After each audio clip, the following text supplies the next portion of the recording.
திருவாரூர் மாவட்டத்தில் இந்த ஆண்டு 98,000 ஏக்கர் பரப்பளவில் குறுவை நெல் சாகுபடி பணிகளில் விவசாயிகள் ஈடுபட்டு வருகிறார்கள்.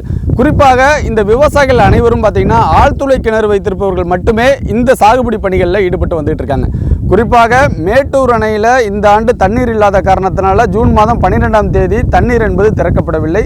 அதே நேரத்தில் கர்நாடகாவில் காவிரி நீர்பிடிப்பு பகுதிகளில் தொடர்ந்து பெய்த கனமழையின் காரணமாக கடந்த ஒரு வாரத்திற்கு முன்பு மேட்டூர் அணையின் நீர்மட்டம் 120 அடி முழு கொள்ளளவை எட்டியதை அடுத்து சுமார் 1,20,000 கனஅடி என்பது தொடர்ந்து அந்த தண்ணீர் என்பது அங்கிருந்து திறந்துவிடப்பட்டது. தற்பொழுது 1,70,000 கனஅடி நீர் என்பது திறந்துவிடப்படுகிறது.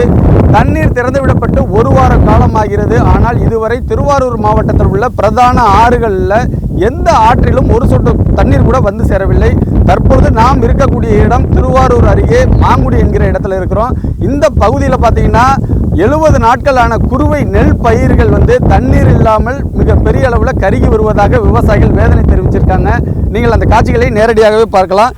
இந்த பயிர்களில் கதிர் அந்த பயிர்கள் அனைத்தும் கருகி வருவதால் அது மட்டும் இல்லாமல் அதிலே கற்காயாக மாறி வருவதாகவும் விவசாயிகள் வேதனை தெரிவிச்சிருக்காங்க. ஏற்கனவே தண்ணீர் திறந்துவிடப்பட்ட தண்ணீர் கொள்ளிடம் ஆற்றில் திறந்துவிடப்பட்டு நேரடியாக கடலுக்கு செல்கிறது. அதே நேரத்தில் திருவாரூர் மாவட்டத்தில் உள்ள ஆறுகளில் குறிப்பாக இந்த பாண்டையாறு பாசனத்தை நம்பியுள்ள வடகரை, கீழமணலி, சேந்தனாங்குடி, அதே போன்று கமலாபுரம் உள்ளிட்ட பல்வேறு பகுதிகள் 1500 ஏக்கர் இந்த பகுதியில் மட்டும் குறுவை பண்ணியிருக்காங்க. ஆனால் அந்த ஆற்றில் தண்ணீர் வராத காரணத்தினால் பயிர்கள் அனைத்தும் கருகி வருகிறது. உடனடியாக தண்ணீர் திறந்துவிட்டால் மட்டுமே இந்த சாகுபடியை பாதுகாக்க முடியும் என விவசாயிகள் தெரிவித்து வராங்க. அது மட்டும் இல்லாமல் திருவாரூர் மாவட்டத்தில் மொத்தம் 28 பிரதான ஆறுகள், பாண்டையாறு, ஓடம்போக்கியாறு, வெண்ணாறு, வெட்டாறு, காவிரியை நம்பி முடிகொண்டானாறு உள்ளிட்ட 28 பிரதான ஆறுகள் இருக்கிறது. அதே போல் 28 ஏரிகள் உள்ளன.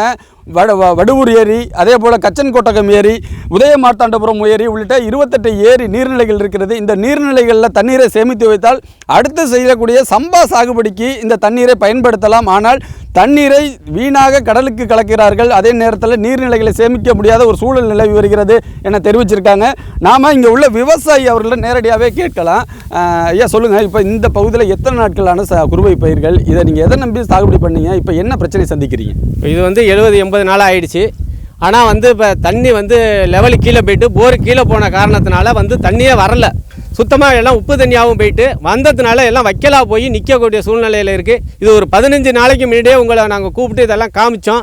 15 நாளாக தண்ணி இல்லாமல் வறண்டு போய் கிடக்கு. நாங்கள் 15 நாளாக ஒரு வாரம் தண்ணி திறந்து தண்ணி இன்றைக்கி வந்துடும் நாளைக்கு வந்துடும்னு எதிர்பார்த்துக்கிட்டு இருக்கோம். தண்ணி வர்ற சூழ்நிலையில் இல்லை.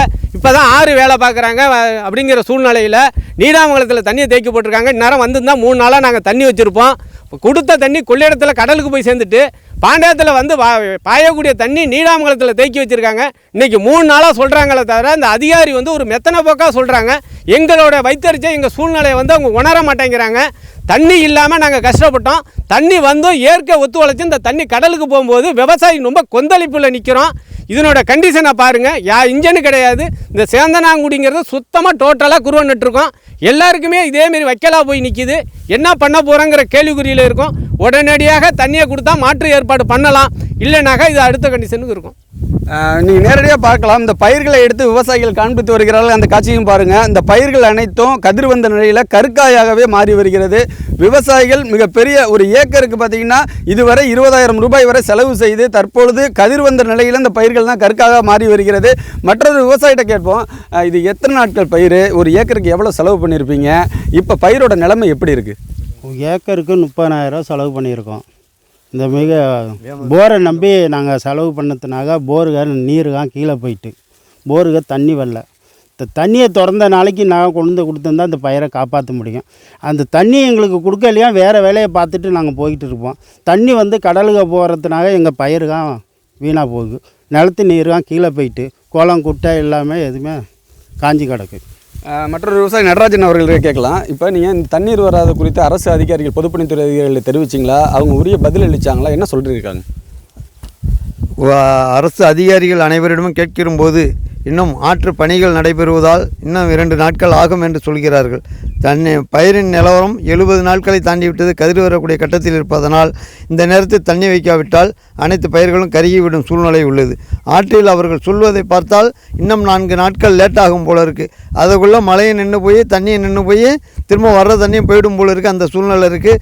தயவு கூர்ந்து இதை விவசாயிகளுடைய பெரிய அழிவாக கருதாமல் தண்ணீர் உடனே ஆற்றில் திறந்து விடும்படி கேட்டுக்கொள்கிறேன். நீங்கள் நேரடியாக கேட்டிருக்கலாம். இங்கே உள்ள விவசாயிகள் ஒவ்வொருவரும் தெரிவிக்கும் பொழுது பயிர்கள் தண்ணீர் வந்தால் மட்டுமே காப்பாற்ற முடியும், இல்லை என்றால் மிக பெரிய அளவில் பாதிக்கக்கூடிய ஒரு சூழல் தான் நிலவி வருகிறது. பயிர்கள் அனைத்தும் தண்ணீர் இல்லாமல் வறண்டு போகக்கூடிய ஒரு காட்சிகளும் பார்க்க முடிகிறது. ஆகையால் பொதுப்பணித்துறை அதிகாரிகள் தற்பொழுது அந்த ஆறுகளில் உள்ள கட்டுமான பணிகளை நிறுத்திவிட்டு தண்ணீரை கொடுப்பதற்கான நடவடிக்கையை மேற்கொள்ள வேண்டும். இல்லை என்றால் ஒட்டுமொத்த விவசாயிகளின் வாழ்வாதாரம் பாதிக்கப்படும். அது மட்டும் இல்லாமல் அடுத்த கட்ட சாகுபடி பணிகளை மேற்கொள்ள முடியாத ஒரு நிலைக்கு உருவாகும். திருவாரூர் மாவட்டத்தில் இந்த பகுதி மட்டும்தான் நாம் சொல்லியிருக்கிறோம். ஆனால் மற்ற பகுதி நீடாமங்கலமாக இருக்கட்டும், மன்னார்குடியாக இருக்கட்டும், மலகைமானாக இருக்கட்டும், இந்த பகுதிகளிலும் இதுவரை தண்ணீர் என்பது வந்து சேரவில்லை. அவர்களும் ஆழ்துளை கிணறுகளை நம்பியே பண்ணியிருக்கிறார்கள். தற்பொழுது உரம் அடித்து அந்த பயிர்களை தங்களுடைய குழந்தைகள் போல் அந்த பயிரை வளர்த்த நிலையில் கதிர் வந்த நிலையில் இப்போ தண்ணீர் இல்லாத காரணத்தினால் ஒட்டுமொத்தமாக குறுவை சாகுபடி ஒரேதியாக பாதிக்கக்கூடிய சூழல் உருவாகி இருக்கிறது. உடனடியாக பொதுப்பணித்துறை அதிகாரிகள் மட்டுமல்லாமல் மாவட்ட ஆட்சியர் அவர்கள் சம்பந்தப்பட்ட இடங்களுக்கு நேரடியாக சென்று ஆய்வு செய்து தண்ணீரை விரைந்து கொடுக்க நடவடிக்கை எடுக்க வேண்டும் என விவசாயிகள் வலியுறுத்தி இருக்கிறார்கள். நியூஸ் 18 தமிழ்நாடு தொலைக்காட்சிக்காக திருவாரூரிலிருந்து ராஜசேகர்.